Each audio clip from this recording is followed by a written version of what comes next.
శ్రీ సాయినాథాయ నమః. శ్రీ సాయి సచ్చరిత్రము 11వ అధ్యాయము. సాయి సగుణ బ్రహ్మ స్వరూపుడు. డాక్టర్ పండిట్ గారి పూజ. హాజీ సిద్దిక్ ఫాల్కే. పంచభూతములు బాబా స్వాధీనము. సగుణ బ్రహ్మ స్వరూపమే శ్రీ సాయి బాబా. భగవంతుడు లేదా బ్రహ్మము రెండు విధములుగా అవతరింపవచ్చును. ఒకటి నిర్గుణ స్వరూపము, రెండు సగుణ స్వరూపము. నిర్గుణ స్వరూపమునకు ఆకారము లేదు, సగుణ స్వరూపమునకు ఆకారము గలదు. రెండును పరబ్రహ్మము యొక్క స్వరూపములే. మొదటి దానిని కొందరు ధ్యానింతురు, రెండవ దానిని కొందరు పూజింతురు. భగవద్గీత 12వ అధ్యాయంలో సగుణ స్వరూపమును పూజించుటయే సులభమని కలదు, కావున దానినే అనుసరించవచ్చునని చెప్పిరి. మనుషుడు ఆకారము కలిగి ఉన్నాడు, కావున సహజముగా భగవంతుని కూడా ఆకారముతో సగుణ స్వరూపునిగా భావించి పూజించుట సులభము. కొంతకాలము వరకు సగుణ స్వరూపమగు బ్రహ్మమును పూజించిన గాని మన భక్తి ప్రేమలు వృద్ధి చెందవు. క్రమముగా ఆ భక్తి నిర్గుణ స్వరూపమగు పరబ్రహ్మోపాసనకు దారితీయును.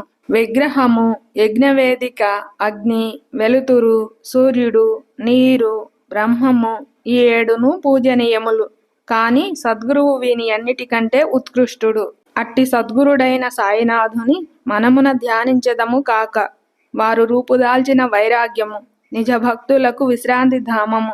వారి వాక్కుల యందు మనకు గల భక్తియే ఆసనముగా, మన కోరికలన్నీయు విసర్జించుటయే పూజా సంకల్పముగా చేసి వారిని ఉపాసింతుము గాక.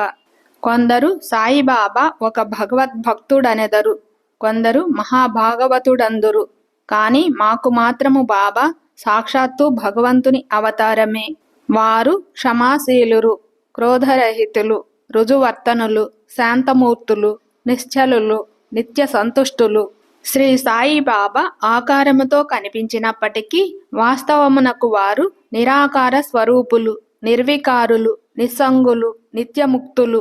గంగానది సాగర సంగమం చేయబోవుటకు ముందు దారిలో దాపార్తులకు చల్లదనాన్నిస్తూ, చెట్లు చేమలకు జీవాన్నిస్తూ, ఎందరో దాహార్తుల దాహాన్ని తీర్చుచూ సాగిపోతున్నటులే సాయిబాబా వంటి మహాత్ములు తమ జీవన గమనంలో జనులకు సుఖశాంతులను ప్రసాదించుచు జగత్తును పావనం చేస్తున్నారు. భగవద్గీత యందు శ్రీకృష్ణుడు మహాత్ములు తన ఆత్మయనియు, తన జీవ ప్రతిమయనియు, తానే వారనియు, వారే తాననియు నుడివియున్నాడు. వర్ణింప నలవి కాని ఆ సచ్చిదానంద స్వరూపమే షిరిడీలో సాయిబాబా రూపమున అవతరించెను. శృతులు బ్రహ్మమును ఆనంద స్వరూపముగా వర్ణించుచున్నవి. ఈ సంగతి పుస్తకములందు చదువుచున్నాము. కాని భక్తులు ఈ ఆనంద స్వరూపమును షిరిడీలో అనుభవించిరి. సర్వమునకు ఆధారభూతమగు బాబా ఉపాధి రహితుడు. వారు తమ ఆసనము కొరకు ఒక గోనె సంచి ఉపయోగించడి వారు. భక్తులు దానిపై చిన్న పరుపు వేసి ఆనుకొనుటకు చిన్న బాలేసును సమకూర్చిరి. బాబా తన భక్తుల కోరికను మన్నించి వారి వారి భావాన్ననుసరించి తనను పూజించుటకెట్టి అభ్యంతరము చూపకుండెను. కొందరు చామరములతోనూ, కొందరు విసనకర్రలతోనూ విసరుచుండిరి. కొందరు సంగీత వాద్యములను మ్రోగించుచుండిరి. కొందరు వారికి అర్ఘ్యపాద్యములను సమర్పించుచుండిరి. కొందరు వారికి చందనము, అత్తరు పూయిచుండిరి. కొందరు తాంబూలములు సమర్పించుచుండిరి. కొందరు నైవేద్యము సమర్పించుచుండిరి. షిరిడీలో నివసించుచున్నట్లు గాన్పించినప్పటికీ వారు సర్వాంతర్యామి. ఎక్కడ చూచినను వారే యుండువారు. భక్తులు బాబా యొక్క సర్వాంతర్యామిత్వమును ప్రతిరోజు అనుభవించుచుండెడి వారు. సర్వాంతర్యామి యగు ఆ సద్గురుమూర్తికి మా వినయపూర్వక సాష్టాంగ నమస్కారములు. డాక్టరు పండితుని పూజ. తాత్యాసాహెబ్ నూల్కర్ మిత్రుడైన డాక్టర్ పండిత్ ఒకసారి బాబా దర్శనమునకై షిరిడీ వచ్చెను. బాబాకు నమస్కరించిన పిమ్మట మసీదులో కొంతసేపు కూర్చుండెను. అతనిని దాదా భట్ కేల్కరు వద్దకు పొమ్మని బాబా చెప్పెను. డాక్టరు పండిత్ అటులనే దాదా భట్ వద్దకు పోయెను. దాదా భట్ అతనిని సగౌరవముగా ఆహ్వానించెను. బాబాను పూజించుటకై పూజా సామగ్రి పళ్ళెముతో దాదా భట్ మసీదుకు వచ్చెను. డాక్టరు పండిత్ కూడా అతనిని అనుసరించెను. దాదా భట్ బాబాను పూజించెను. అంతకు మునుపెవ్వరునూ బాబా నుదిటిపై చందనము పోయుటకు సాహసించలేదు. ఒక్క మహల్సాపతి మాత్రమే బాబా కంఠమునకు చందనము పూయిచుండెను. కాని ఈ అమాయక భక్తుడకు డాక్టర్ పండిత్ దాదా భట్ యొక్క పూజా పళ్ళెరము నుండి చందనమును తీసుకొని బాబా నుదిటిపై త్రిపుండ్రాకారముగా వ్రాసెను. అందరికీ ఆశ్చర్యము కలుగునట్లు బాబా ఒక్క మాటైనను అనక ఊరకుండెను. ఆనాడు సాయంకాలము దాదాభట్ బాబాను ఇట్లడిగెను, బాబా, మేమెవరైనా మీ నుదిటిపై చందనము పూయుదమన్న నిరాకరింతురే? డాక్టర్ పండిత్ వ్రాయగా ఈనాడేలా ఊరకుంటిరి? అందులకు బాబా ప్రసన్నముగా ఇట్లు సమాధానమిచ్చెను, నేనొక ముసల్మానునని, తానొక సద్బ్రాహ్మణుడనని, ఒక మహమ్మదీయుని పూజించుట ద్వారా తాను మైలపడిపోవుదుననే దురభిమానము లేకుండా అతడు నాలో తన గురువును భావించుకుని అట్లు చేసెను. అతని నిష్కల్మష భక్తి నన్ను కట్టి పడవేసినది. అతనికి నేనెట్లు అడ్డు చెప్పగలను? దాదాభట్ ఆ తరువాత డాక్టర్ పండితుని ప్రశ్నించగా అతడు బాబాను తన గురువుగా భావించి తన గురువున కొనరించినట్లు బాబా నుదిటిపై త్రిపుండ్రమును వ్రాసితెననెను. భక్తులు వారి వారి భావానుసారము తమను ఆరాధించుటకు బాబా సమ్మతించినను ఒక్కొక్కసారి వారు మిక్కిలి వింతగా ప్రవర్తించువారు. ఒక్కొక్కప్పుడు పూజా ద్రవ్యముల పళ్ళెమును విసరివేయుచు ఉగ్రావతారమును దాల్చెడివారు. అట్టి సమయములలో బాబాను సమీపించుటకు కూడా ఎవరికీ ధైర్యము చాలెడిది కాదు. ఒక్కొక్కప్పుడు భక్తులను తిట్టుచుండెను. ఒక్కొక్కప్పుడు మైనము కంటే మెత్తగా గనిపించెడివారు. అప్పుడు వారు శాంతి క్షమలకు ప్రతిరూపము వలె గాన్పించుచుండిరి. బయటికి కోపముతో ఊగిపోవుచు కళ్ళెర్ర చేసినప్పటికీ వారి హృదయము మాత్రము మాతృహృదయము వలె అనురాగమయము. వెంటనే వారు తమ భక్తులను ప్రేమతో దగ్గరకు తీసి, నేనెప్పుడు ఎవరిపైనా కోపించి ఎరుగను. తల్లి తన బిడ్డలనెక్కడైనా తరిమివేయునా, సముద్రము తనను చేరు నదులనెప్పుడైనా తిరుగగొట్టునా, నేను మిమ్ములనెందుకు నిరాదరించెదను? నేనెప్పుడూ మీ యోగక్షేమములనే అపేక్షించెదను. నేను మీ సేవకుడను. నేనెప్పుడూ మీ వెంటనే యుండి పిలిచిన పలుకుతాను. నేనెప్పుడూ కోరేది మీ ప్రేమను మాత్రమే అనెడివారు. హాజీ సిద్దిక్ ఫాల్కే. బాబా ఎప్పుడు ఏ భక్తుని ఎట్లు ఆశీర్వదించునో ఎవరికీ తెలియదు. అది కేవలము వారి ఇచ్ఛపై ఆధారపడి ఉండెను. హాజీ సిద్దిక్ ఫాల్కే కథ ఇందుకు ఉదాహరణము. సిద్దిక్ ఫాల్కే అను మహమ్మదీయుడు కళ్యాణ్ నివాసి. మక్కా, మదీనా యాత్రలు చేసిన పిమ్మట షిరిడీ చేరెను.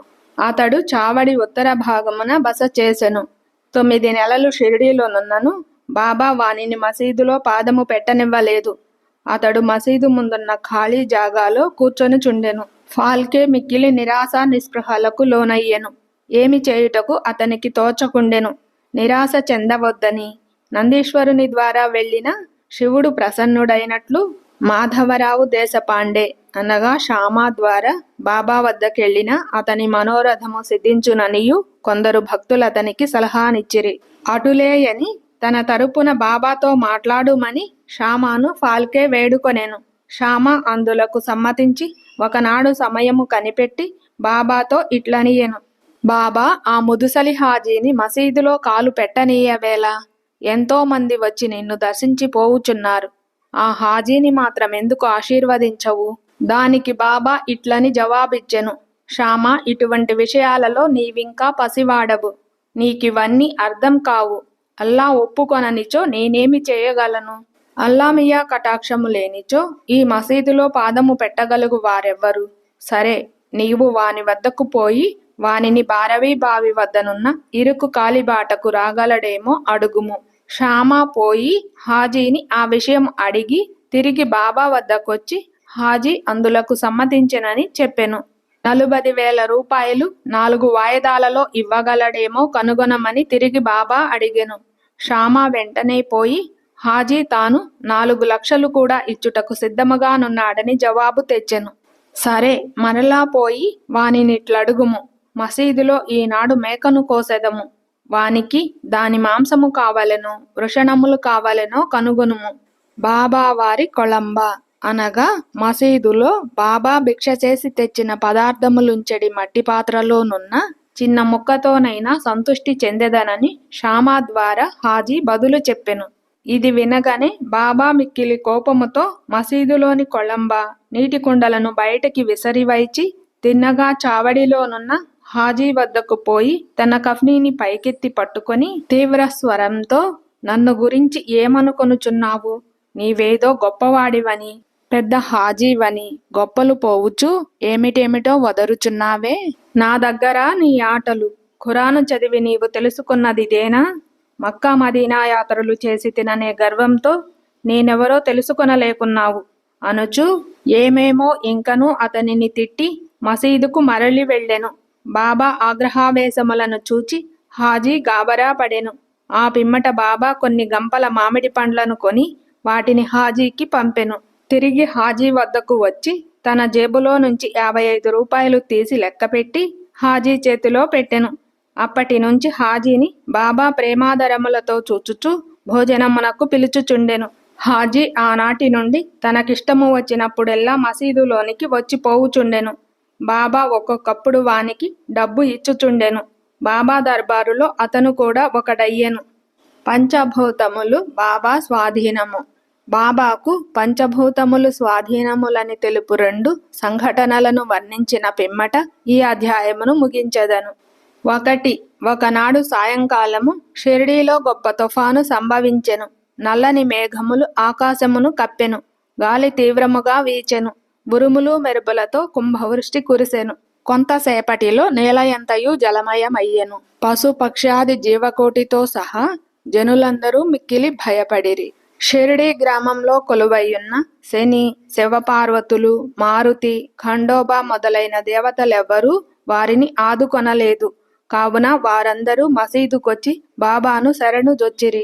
తుఫానును ఆపివేయుడని బాబాను వేడుకొనిరి. ఆపదలోనున్న జనులను చూచి బాబా మనస్సు కరిగెను. వారు బయటకు వచ్చి మసీదు అంచున నిలబడి బిగ్గరగా, ఆగు, నీ తీవ్రతను తగ్గించు, నెమ్మదించుమని గర్జించిరి. కొన్ని నిమిషములలో వర్షము తగ్గెను. గాలి వీచుట మానెను. తుఫాను ఆగిపోయెను. చంద్రుడు ఆకాశమున గనిపించెను. ప్రజలందరూ సంతుష్టి చెంది వారి వారి గృహములకు పోయిరి. 2. ఇంకొకప్పుడు మిట్ట మధ్యాహ్నము ధునిలోని మంటలు అపరిమితముగా లేచెను. మంటలు మసీదు కప్పుకున్న దూలములకు తాకునట్లు ఎగయుచుండెను. మసీదులో కూర్చున్న వారికేమి చేయుటకు తోచలేదు. ధునిలోని కట్టెలు తగ్గింపుడని కాని, నీళ్లు పోసి మంటలు చల్లార్పుడని కాని బాబాకు సలహానిచ్చుటకు వారు భయపడుచుండిరి.